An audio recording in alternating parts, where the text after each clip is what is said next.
Hello students, so once again you all are most welcome is in Tanishq crash course. So students आज की class में हम लोग class 12 psychology is in Hindi medium chapter number 4 जो कि आपका मनोवैज्ञानिक विकार है उसको कंटिन्यू कर रहे हैं और यह इस वीडियो सीरीज का पार्ट 6 है। सो अभी तक हमने स्टूडेंट्स इस वीडियो सीरीज में बेसिकली इस चैप्टर में जो कि मनोवैज्ञानिक विकार है कक्षा 12 का मनोविज्ञान विषय का चैप्टर नंबर 4 एनसीईआरटी बुक से उसका ये छठा पार्ट है। तो अभी तक हमने इसकी टोटल 5 पार्ट्स आपको प्रोवाइड कर रखा है। सो मैं आप सबसे यही कहना चाहूँगा कि उनको आप ज़रूर देखेगा बिकॉज बहुत ही इंपॉर्टेंट वीडियोज़ हैं वो, और मैंने बहुत ही मेहनत से बहुत ही अच्छे तरीके से एक्सप्लेन किया है उसको। ठीक है, तो आप उनको भी जरूर देखिएगा।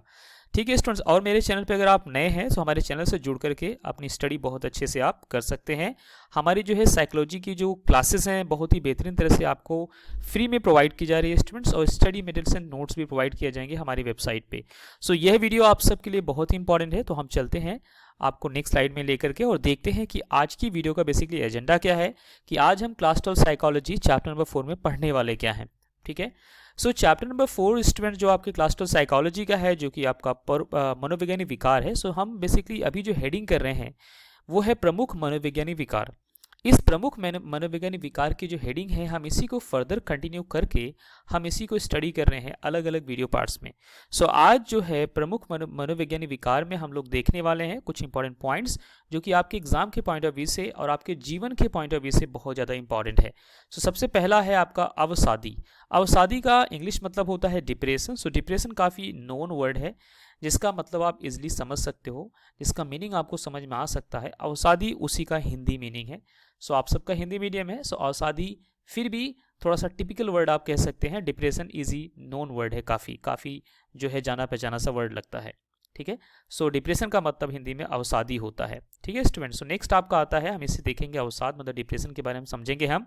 अगला है उन्मादी जिसे हम मैनिक कहते हैं। सो ये जो शब्द है बेसिकली मैनिक या उन्मादी ये भी डिप्रेशन से ही मिला जुला है, उसी से रिलेटेड है जिसको हम समझेंगे आज। नेक्स्ट आपका एक तरह का डिप्रेशन है जो है बेसिकली आपका विकार है मनोवैज्ञानिक, उसे हम कहेंगे द्विध्रुवी विकार, इसे इंग्लिश में कहते हैं बाईपोलर डिसऑर्डर। तो हम इस हेडिंग को भी बहुत अच्छे से समझेंगे। जैसा कि स्टूडेंट्स हम जानते हैं कि अगर हम मनोवैज्ञानिक विकारों से जब ग्रसित होते हैं या मनोवैज्ञानिक समस्याओं से जब ग्रसित होते हैं तो हम चिंता करते हैं, अकेले रहते हैं, टेंशन में हो जाते हैं, या हमें अगर कोई सही समझाने वाला नहीं होता तो उस टाइम हम और ज़्यादा टूट से जाते हैं। सो इन स्थितियों को अच्छे से आपको समझना है, इसको अच्छे से फोकस करना है ताकि आप अपने जीवन में कभी ऐसे विकारों से पीड़ित ना हो, पहली बात। दूसरी बात, आप जिसको जानते हैं जो आपके सराउंडिंग में है उसको भी ऐसे विकारों से पीड़ित ना होने दें। बिकॉज एक अच्छी सर्विस होगी अगर आप मनोविज्ञान विषय पढ़ रहे हैं और फ्री में लोगों को जो है काउंसलिंग कर रहे हैं, लोगों को समझा रहे हैं, बिकॉज आप इस सब्जेक्ट से वाकिफ हैं। ठीक है स्टूडेंट, इसलिए मैं आपसे कहता हूँ क्लास 12 साइकोलॉजी बहुत इंपॉर्टेंट है और इसको आप अच्छे से अगर समझेंगे तो आपको बहुत ज़्यादा हेल्प करने वाला है। ठीक है, सो चलते हैं स्टूडेंट्स, हम देखते हैं आज बेसिकली हमें पढ़ना क्या है। सो आप देखेंगे स्टूडेंट्स यहाँ पर पॉइंट नंबर 3 में मैंने लिख रखा है भाव दशा विकार।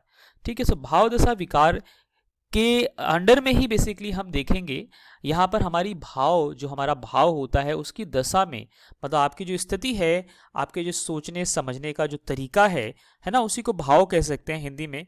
सो उस भाव की दशा में जो विकार उत्पन्न हो रहा है उसको आज हम यहाँ पर समझेंगे। भाव को हम यहाँ पर इंग्लिश के एक बहुत अच्छे वर्ड से लेते हैं जिसे मूड कहा जाता है। सो आई होप कि आप सबको पता होगा इस मूड का मतलब। मूड का कहते नहीं हम लोग कि आज मूड अच्छा नहीं है, आज मूड खराब है। तो मूड खराब होने का मतलब क्या हुआ, आज हमारा भाव दशा जो आज हमारी है वो अच्छी नहीं है, या आज हमारा मूड बहुत अच्छा है, हम ऐसा भी बोलते हैं, ऐसा नहीं कि हर बार खराबी बोलते हैं। ठीक है, सो स्टूडेंट्स इस चीज़ को आज हम लेके यहाँ पर कंटिन्यू करते हैं। सो ये कह रहे हैं कि भाव दशा या जो है मूड डिसऑर्डर में व्यक्ति की भाव दशा या लंबी संवेगात्मक स्थितियों में बाधाएं आ जाती हैं। ठीक है, लंबी संवेगात्मक स्थितियां मतलब किसी व्यक्ति की जो एक स्थिति होती है या उसकी जो भाव दशा होती है उसकी स्थिति में कुछ बाधाएं आ जाती है, उसके मूड में कुछ बाधाएं आती है। मतलब आपका जीवन चल रहा है एक लयबद्ध से तरीके से चल रहा है, लेकिन आपके जीवन में अचानक कोई ऐसी घटना घट जाती है जिसकी वजह से आप क्या हो जा रहे हैं, आपके जो जीवन का एक जो संवेग है, जो मोमेंटम है वो डिस्टर्ब हो जाता है। राइट स्टूडेंट, इससे मैं आपको एक बहुत इजी एग्जांपल देता हूँ। लेट्स से कि कोई कार है, वो कार एक सर्टेन स्पीड से चल रही है किसी रोड पे। ओके, कार अपने एक किसी सर्टेन रोड पे एक सर्टेन स्पीड से अगर चल रही है, एक निश्चित चाल से अगर कार अगर चल रही है और अचानक क्या हो जाए, रास्ते में कोई पत्थर का टुकड़ा या कुछ अगर ऐसा आ जाए, कोई बड़ा सा पत्थर या छोटा सा पत्थर जो कार की दिशा को डिस्टर्ब कर दे या उसकी चाल को डिस्टर्ब कर दे, तो थोड़ी देर के लिए जो कार चालक है, मतलब जो ड्राइवर है, वो डिस्टर्ब हो जाएगा और कार भी डिस्टर्ब हो जाएगी। राइट, उसी तरह से हमारा जीवन है, हमारा जीवन का एक मोमेंटम होता है। राइट, मोमेंटम का मतलब संवेग, जिसे हिंदी में कहते हैं। हम एक अपने जीवन को एक लय से लेके चल रहे होते हैं, अचानक हमारे जीवन में कुछ न कुछ बाधाएं, कुछ समस्याएं, कुछ चैलेंजेस, कुछ मुश्किलें आती रहती हैं, कुछ घटनाएं घटती रहती हैं, जिसकी वजह से हम डिस्टर्ब होते रहते हैं। राइट, तो वही यहाँ समझा रहे हैं, कह रहे सबसे ज्यादा होने वाला भाव दशा विकार है, उसे कहते हैं अवसाद, जिसे इंग्लिश में कहा गया डिप्रेशन होता है। इसमें होता क्या है स्टूडेंट, जिसमें बता रहे हैं ये, जिसमें कई प्रकार के नकारात्मक भाव दशा और व्यवहार परिवर्तित होते हैं। जब कोई व्यक्ति अगर डिप्रेशन में आता है तो उसकी जो भाव दशा है या उसका जो व्यवहार है वो डिस्टर्ब होता हुआ आपको दिखाई देगा, है ना। आप किसी पर्सन को अगर देखेंगे कि अगर वो डिस्टर्ब है या जो है वो डिप्रेशन में है, तो आप उसको देख पाएंगे, उसके मूड को देख के समझ जाएंगे कि यार पर्सन कुछ परेशान सा लग रहा है। ओके, फिर ये कह रहे हैं अवसाद को एक लक्षण या विकार कह सकते हैं। मतलब जो डिप्रेशन है एक लक्षण या उसे विकार के रूप में आप समझ सकते हैं। कह रहे हैं दैनिक जीवन में हम अक्सर अवसाद शब्द का उपयोग करते हैं। बिल्कुल करते हैं स्टूडेंट्स, हम अगर अवसाद नहीं करते तो कम से कम डिप्रेशन तो हम दैनिक जीवन में करते हैं। क्यों इतना डिप्रेस दिखाई दे रहे हो भाई, क्या बात हो गई, डिप्रेशन में आप क्यों लग रहे हो, है ना। आप लोग आपस में बात भी करते होंगे। जो किसी महत्वपूर्ण क्षति के बाद की सामान्य भावना होती है।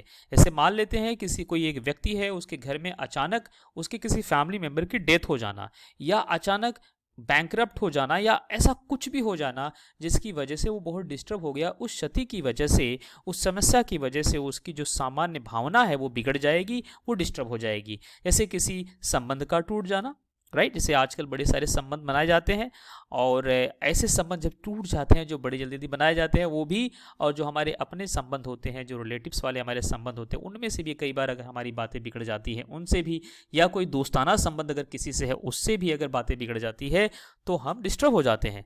या किसी महत्वपूर्ण लक्ष्य की प्राप्ति करने में असफलता होना, राइट, आपका कोई लक्ष्य है, लेट्स से कि आपको आईएएस का एग्जाम देना है, आपको आईएएस बनना है, लेकिन आप कुछ ऐसे घटना से ग्रसित हो गए, किसी ऐसे केस के चक्कर में फंस गए कि आप आईएएस एग्जाम दे ही नहीं पाओगे, अब तो हो गई समस्या आपके लिए, आप बहुत डिप्रेशन में चले जाओगे। मुख्य भावदशा विकारों में फिर ये कह रहे हैं स्टूडेंट्स, जो हमारे मुख्य भावदशा विकार में कुछ आपके आते हैं वो कौन कौन से हैं। पहला आपका है अवसादी। कौन सा है स्टूडेंट्स, अवसादी से इंग्लिश में कहा गया है डिप्रेशन।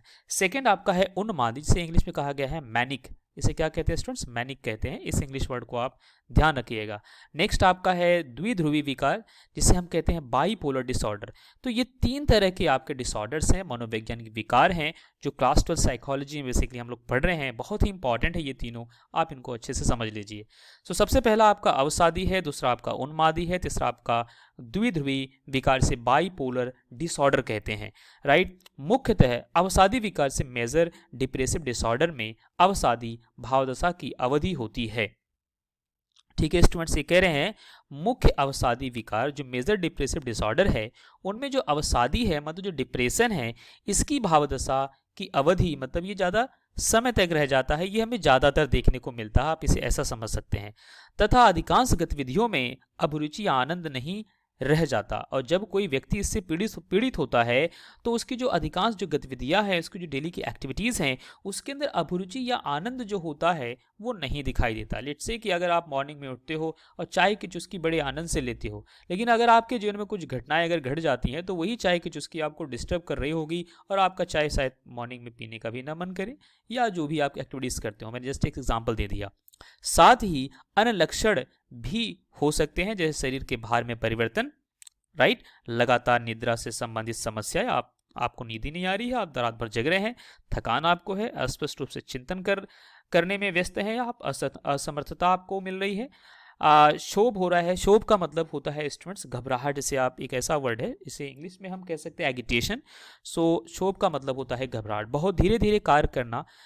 इस तरह से आप जो आपकी एक्टिविटीज़ है बहुत स्लो हो जाती है, बहुत स्लो रेट से आप काम कर पाते हो, और जो मृत्यु और आत्महत्या के विचारों का आना, और आपको ऐसा लगने लगता है, आपको इन द सेंस, मतलब जस्ट मैं एग्जांपल दे रहा हूँ, आप अपने पे मत ले जाना, ठीक है। सो जो व्यक्ति पीड़ित होता है, कहने का मतलब वो मृत्यु के बारे में सोचने लगता है, काश इस ज़िंदगी से अब चला जाऊं, ये जीवन ही बड़ा दुष्कर है, बहुत ही बेकार ज़िंदगी है, मैं मर ही जाऊंगा अब। और अंततोगत्वा वो सोचता है कि मैं आत्महत्या कर लूं।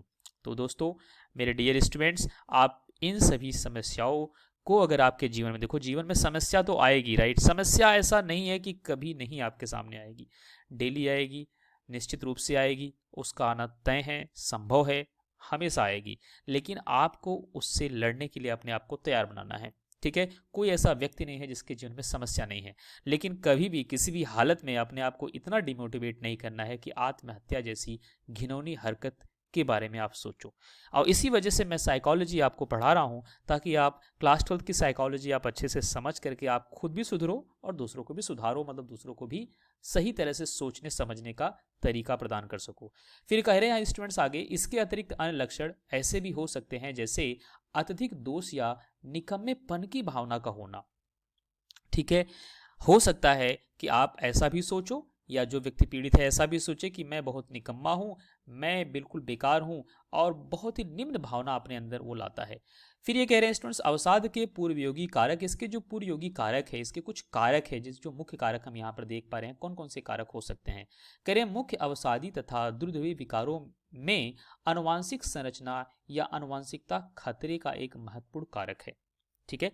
तो ये क्या कह रहे हैं स्टूडेंट्स, यहाँ पर ये समझा रहे हैं कि जो आपका बेसिकली मुख्य अवसादी तथा दुर्दैवी विकार जो है, बेसिकली इसमें आनुवंशिक संरचना मतलब जो कोई व्यक्ति है वो, मतलब जिस भी माँ बाप से बेसिकली व्यक्ति पैदा होता है, हम सभी के माँ बाप होते हैं, और उनके कुछ जो है आनुवंशिक लक्षण हमारे अंदर आते हैं, उन्हीं के जेनेटिक कैरेक्टरिस्टिक को लेकर के, उन्हीं के जो है आनुवंशिक गुणों को लेकर के हम कैरी ऑन करते हैं, अपने जीवन को चलाते हैं।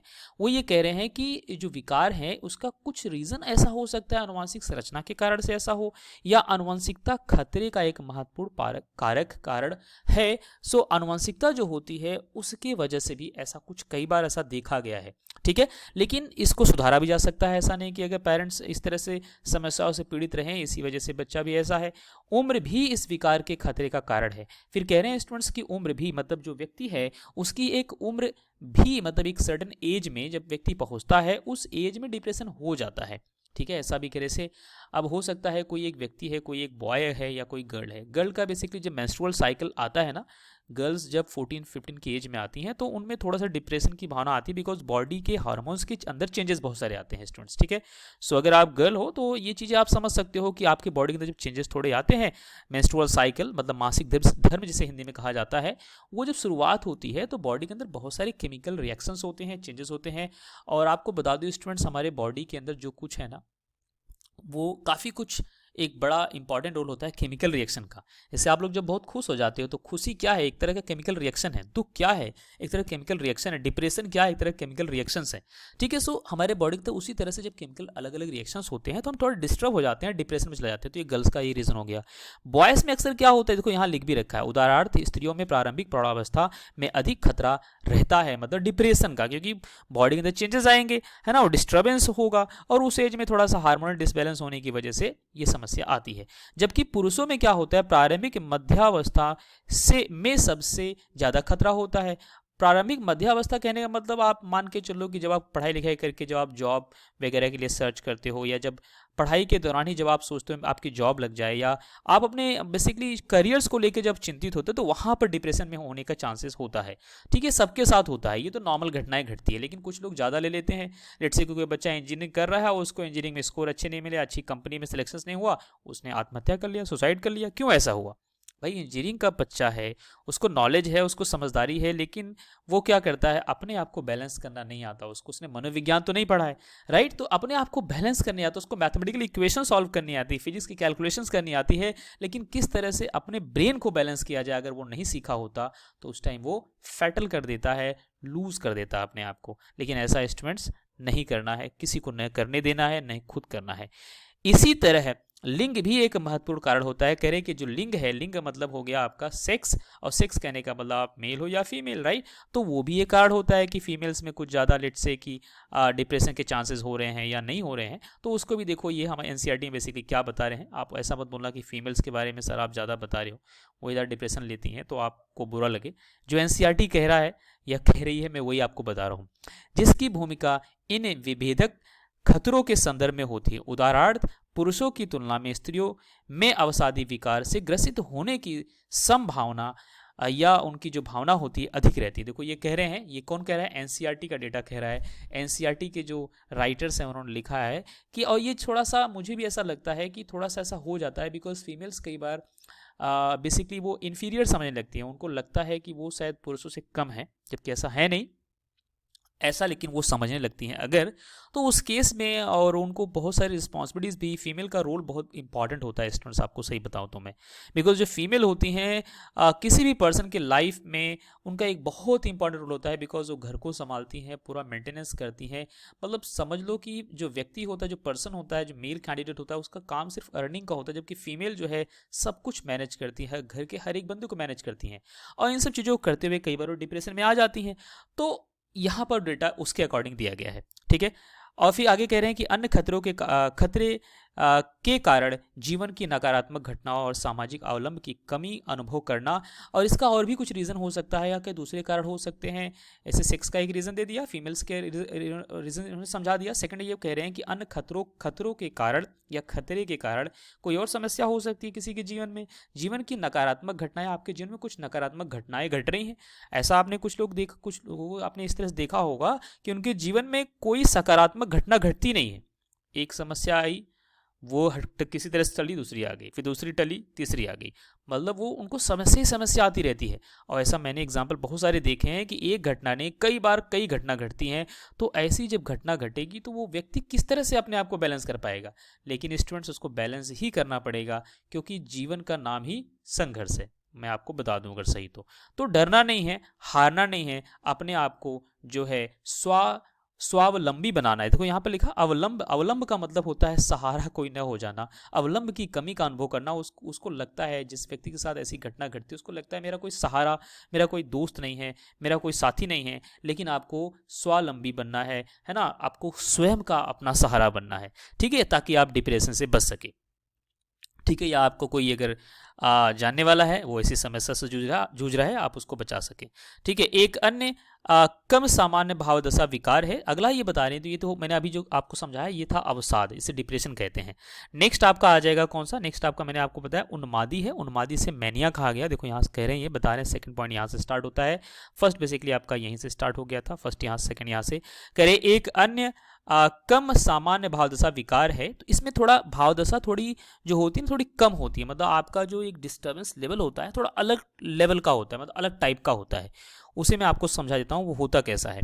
ये कह रहे हैं कि उन्माद से मैनिया कहा गया से जो व्यक्ति पीड़ित होता है वो किस प्रकार का व्यवहार करता है वो यहाँ बता रहे हैं।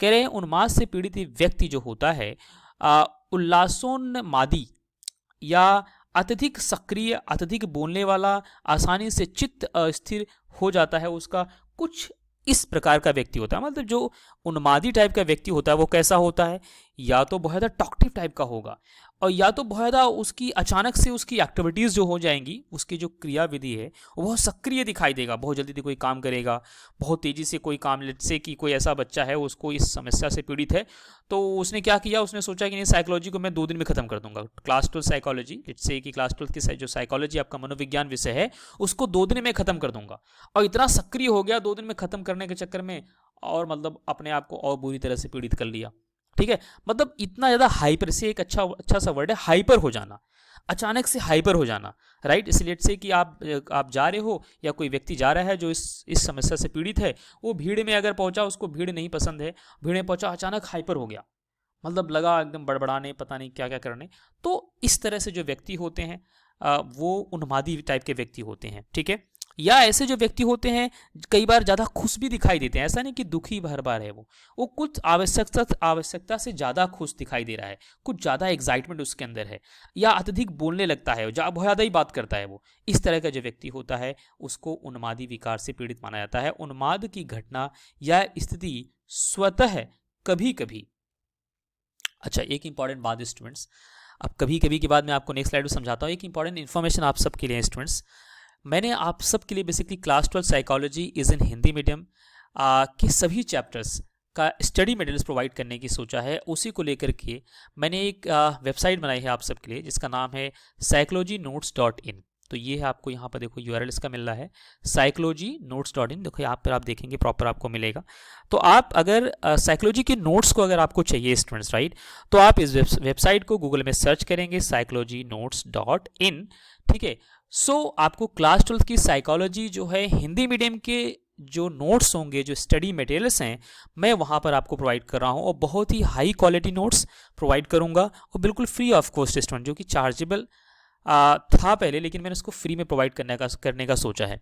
अब आप सोच रहे होंगे कि चार्जेबल था, फ्री में मैं क्यों प्रोवाइड कर रहा हूँ। उसका रीज़न ये है स्टूडेंट, मैं चाहता हूँ कि मैक्सिमम लोगों तक मैं पहुँच सकूँ, मैक्सिमम लोग मुझसे जुड़ सके, मैक्सिमम लोग बेनिफिट उठा सके।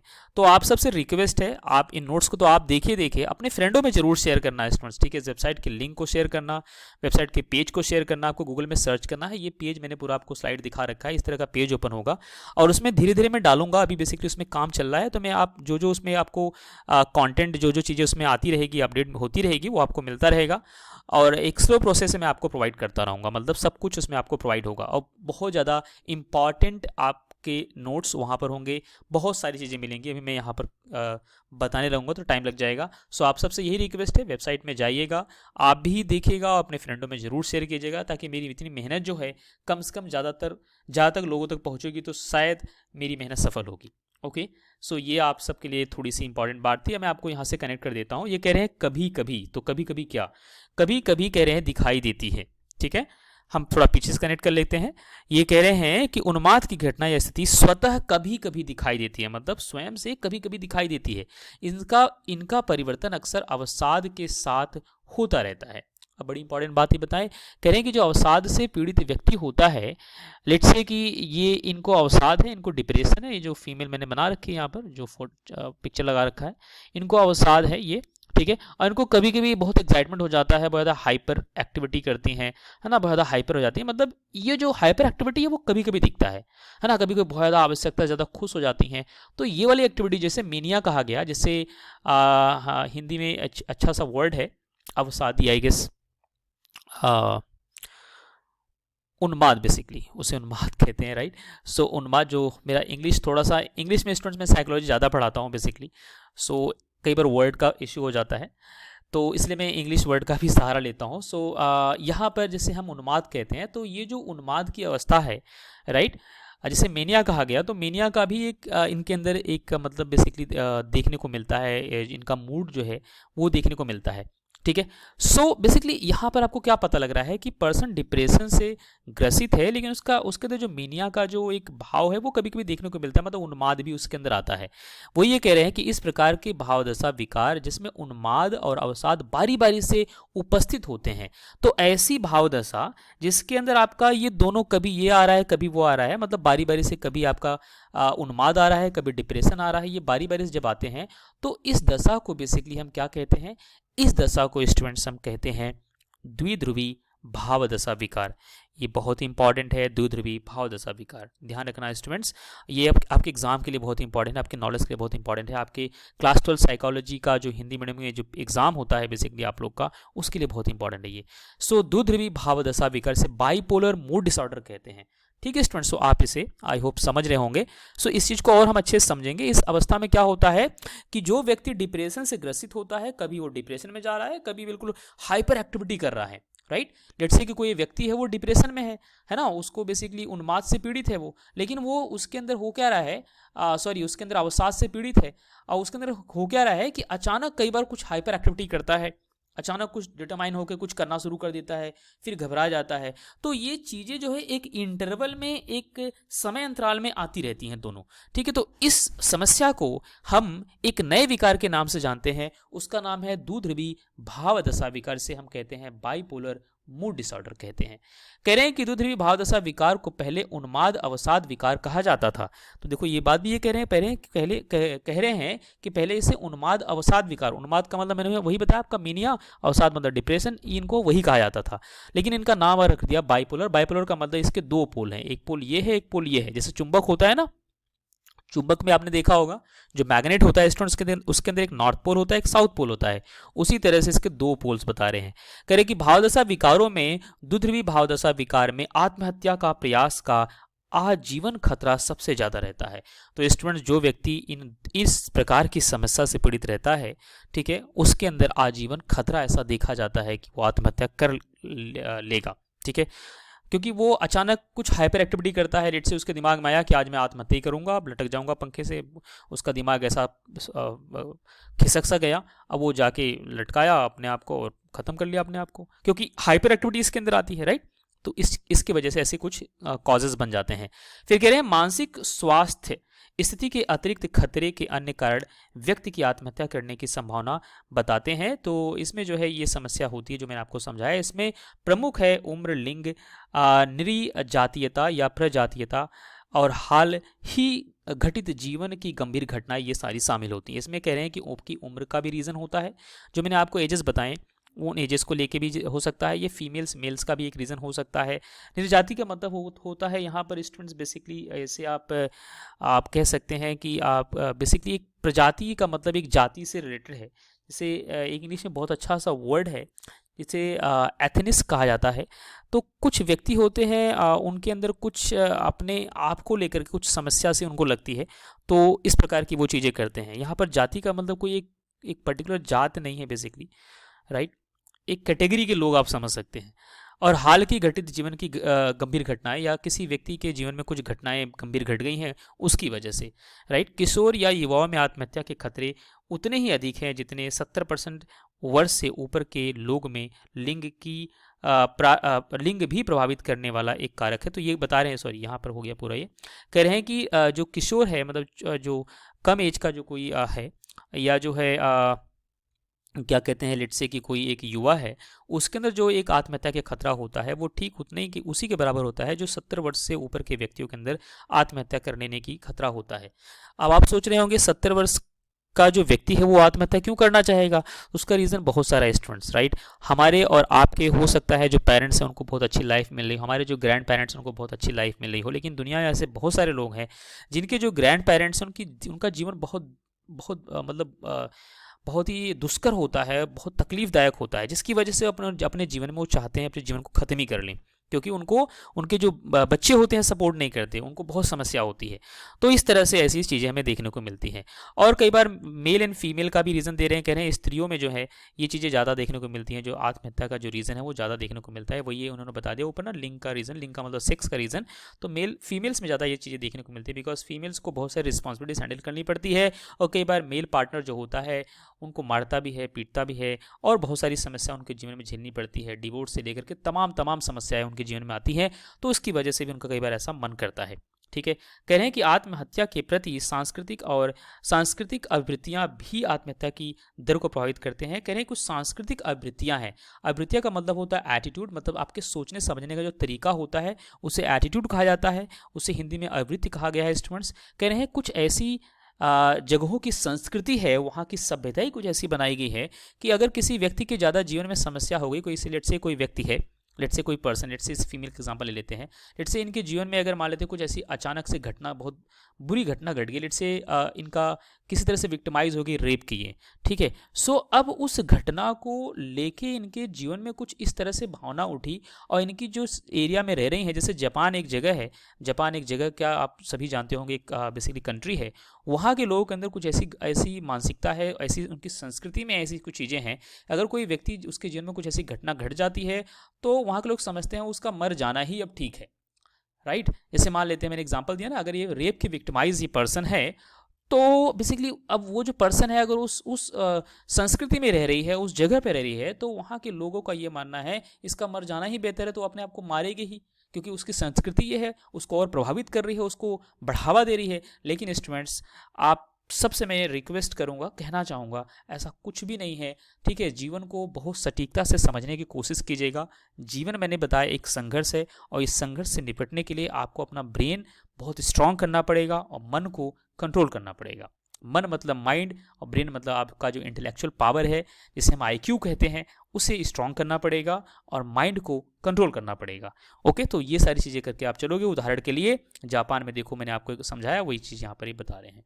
ठीक है स्टूडेंट्स, फिर कह रहे हैं आत्महत्या सांस्कृतिक रूप से, मैं देखो ये तो आपको बताया, वो सेम वो डिस्कस यहाँ पर करेंगे। फिर कह रहे हैं आत्महत्या को रोका जा सकता है यदि कुछ लक्षणों के प्रति सजग रहा जाए। वो कौन कौन से हैं? जैसे खाने और सोने की आदतों में परिवर्तन आप कर सकते हैं तो कीजिए, तो उसके अकॉर्डिंग भी हम उसको बैलेंस कर सकते हैं। मित्रों, परिवारों और नियमित गतिविधियों में विनिवर्तन, जो आपके मित्र हैं, परिवार के लोग हैं, उनकी जो नियमित गतिविधियाँ हैं उसके अंदर थोड़ा सा भेदभाव कह रहा हूँ, थोड़ा सा परिवर्तन, विनिवर्तन मतलब थोड़ा सा चेंजेस, थोड़ा सा उसके अंदर एक्टिविटीज़ को कुछ बढ़ा देना, ज़्यादा मिलना, ज़्यादा जुलना, है ना, अपने मित्रों के पास ज़्यादा बैठना, तो ज़्यादा आप अगर घूमते फिरते हैं, ज़्यादा एक दूसरे से मिलते जुलते हैं, वहाँ चीज़ें इस तरह से बैलेंस हो जाती है। उग्र क्रिया, व्यवहार, विद्रोही व्यवहार, भाग जाना, ये तमाम चीज़ें इससे जुड़ती हैं। मद्य और मादक द्रव्य सेवन करना, तो किसी तरह से नशीली पदार्थों को नहीं सेवन करना चाहिए।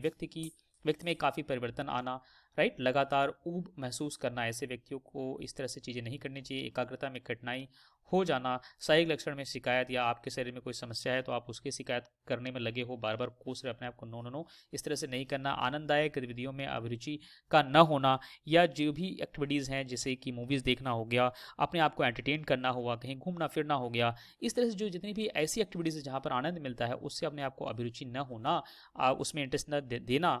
ठीक है, सो ये सारी समस्या आत्महत्या की तरफ जो है लेके जाती है। अगर इनको बैलेंस किया जाए तो हमें रोक भी देती है ये समस्या। ठीक है स्टूडेंट, मैं थोड़ी स्पीड बढ़ा दिया बिकॉज वीडियो काफ़ी बड़ी हो गई है अब। और स्टूडेंट्स, आज की क्लास में बस इतना ही। ठीक है, आप मेरे ख्याल से बहुत ही इंपॉर्टेंट वीडियो ये भी है जो हमने आज डिस्कस किया है। और प्लीज़ स्टूडेंट्स अपने फ्रेंडों में जरूर शेयर करना। आप सबसे शिकायत है स्टूडेंट अपने फ्रेंडों में शेयर नहीं करते, पहली बात। दूसरी बात, आप वीडियो को पूरा देखते नहीं। इतनी मेहनत से वीडियो बनाई जाती है तो वीडियो पूरा देखा करो स्टूडेंट्स, अपने फ्रेंडों को भी शेयर किया करो। इतनी मेहनत हो रही है तो कम से कम मैक्सिमम लोगों तक मैं पहुँच तो सकूँ। ठीक है students, so that's all, thank you so much.